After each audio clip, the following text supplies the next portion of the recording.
The air hung heavy, thick with anticipation. Today was no ordinary day, it was the day of the execution. The crowd murmured, their faces a mixture of morbid curiosity and grim satisfaction. All eyes were on him, the notorious thief, Rehan. Yet Rehan, about to face his final judgment, had a peculiar last request. He desired to see his mother. The guards hesitated, taken aback by the simplicity of his wish. They had expected a plea for mercy, a frantic denial, perhaps even a defiant silence, but a visit from his mother. It was unheard of, unprecedented. The weight of the situation pressed down on them as they looked at the condemned man, his face etched with a lifetime of regret. They had no power to deny a dying man's last wish, and so with heavy hearts they agreed. The news reached his mother like a bolt from the blue. Her Rehan, her son, was to be executed. The world around her blurred as the weight of the news crashed upon her. Her Rehan, who had been a mischievous child with a twinkle in his eyes, was now a man facing his end. She had always loved him, even when his choices broke her heart. Now, as she rushed to the prison, her heart ached with a pain she had never known. She rushed through the imposing prison gates, her heart pounding against her ribs, her breath catching in her throat. Each step towards his cell felt like a step closer to her own demise. She reached his cell, her eyes locking onto his figure through the iron bars. The years of hardship and regret were etched onto his face, yet she could still see glimpses of the child he once was. "Rehan, my son!" she cried, her voice raw with pain. Rehan, his face pale and drawn, looked at his mother, his eyes reflecting a lifetime of pain and regret. "Mother," he whispered, his voice hoarse, his eyes pleading, "come closer. I have something to tell you."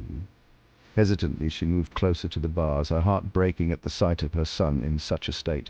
He leaned in, his breath warm on her cheek, and whispered, "Mother, before I leave this world, grant me one last request. Let me bite your tongue." His words hung in the air, a bizarre request that sent chills down her spine.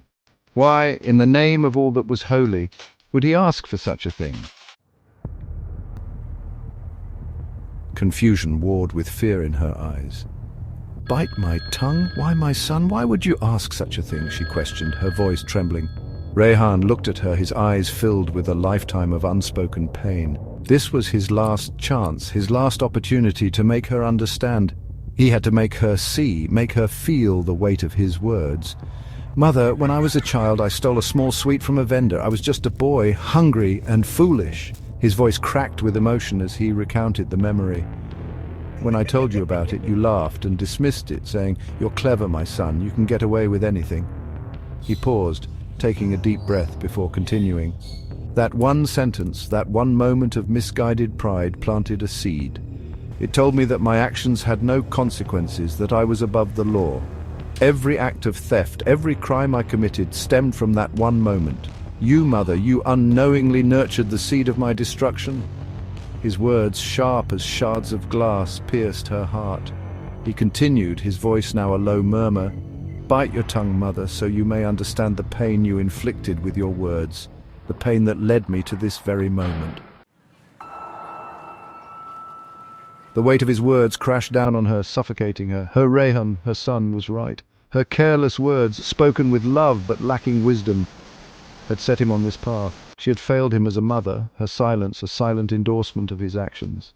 Tears streamed down her face as she finally understood. It wasn't the bite he craved, it was the remorse, the shared pain of a life gone wrong.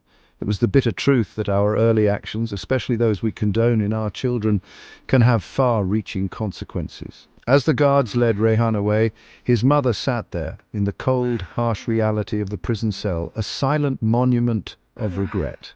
Her story, a chilling reminder to all parents that a child's heart is a fertile ground. Plant the seeds of wisdom, nurture them with care, for what we sow in their youth, we shall reap in their adulthood.